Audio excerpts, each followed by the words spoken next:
इधर देखो जरा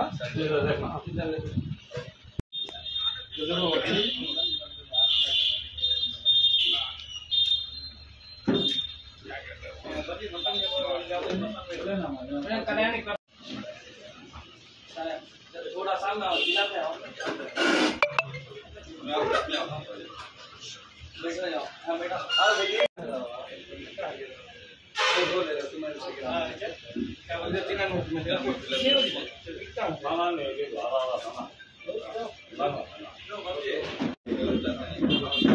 बच्चा और मंगाते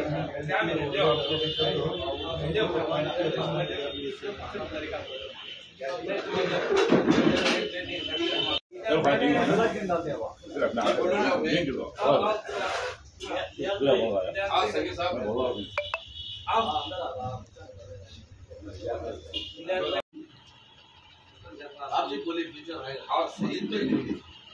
जरा समझ लो नहीं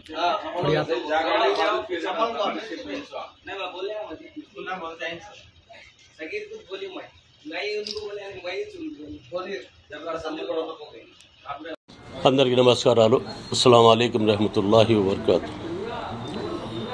ఈరోజు రాయచోటి ముఖ్య పట్టణం కాడ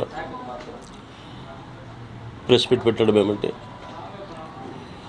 చిన్న ఒక గొడవ రాయచోటిలో జరిగిందాన అది ఉద్దేశపూర్వకంగా కాకపోయినా కూడా అప్పటికప్పుడు జరిగిన విషయం మాత్రమే. ఇరుగు వర్గాలు ఈరోజు బెయిల్ మీద రావడము చాలా సంతోషకర విషయం. దీంట్లో చాలామంది సహసహకారాలు ఉన్నాయి ఈ బెయిల్ వచ్చేటందుకు.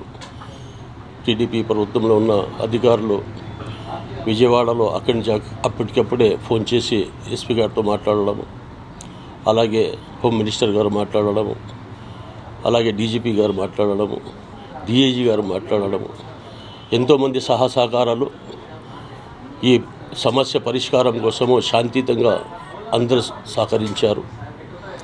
అలాగే మత పెద్దలు, రాయచోటి వాసులు కూడా ఇలాంటి సంఘటన ఇంకోసారి కాకూడదని అందరినీ కలుపుకొని అందరినీ నచ్చజెప్పి ఎస్పీ గారిని కలిసి ఆయనతో కూడా సానుకూలంగా ఎస్పీ గారు స్పందించడం చాలా సంతోషకర విషయము.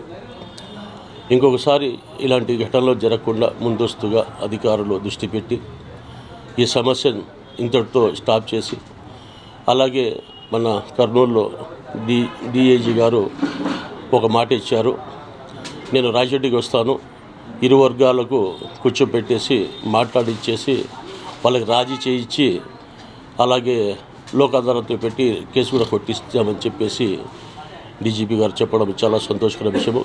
తొందరలో నేను రాయచోటికి వస్తాను, 2 రోజులు అక్కడనే ఉంటానని చెప్పారు.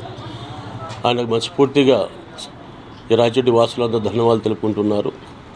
ముఖ్యంగా చెప్పదలుచుకున్న ఏమంటే ఇది ఉద్దేశపూర్వకం కాకుండా అప్పటికప్పుడు జరిగింది కనుక ప్రతి ఒక్కరు కూడా ఇట్లా మత పెద్దలు కానీ, అట్లా హిందూ పూజారులు కానీ, హిందూ మతస్థులు పెద్దోళ్ళు కానీ ఒకసారి కూర్చొని అందరూ ఒక శాంతియుత ర్యాలీ కూడా తీసి ఇరు వర్గాలకు నచ్చజెప్పి, మన ఎందుకంటే తెల్లవారిని అంటే హిందూ ముస్లిం భాయిగా ప్రతి ఒక్క వ్యాపారంలో ప్రతి ఒక్కరు ఇన్వాల్వ్ అయి ఉంటారు కనుక తెల్లవారి ఒకరు ముఖాలు ఒకరు చూసుకొని మన రాయచోటిని అభివృద్ధి చేసుకొని ఇరు వర్గాలు బాగుంటే అభివృద్ధి చెందుతుంది అని చెప్పేసి ప్రతి ఒక్కరిని కోరుకునేది ఏమంటే ఇరు వర్గాలతో ఒక శాంతియుత పరిష్కారం చేసి ఒక శాంతియుత ర్యాలీ కూడా చేసి ఇరు వర్గాలకు నచ్చజెప్పి దీన్ని శాంతియుతం చేస్తారని నేను అందరినీ ఏడుకుంటూ ఆ భగవంతుని కూడా అల్లాహ్ని కూడా ప్రార్థిస్తున్నాను.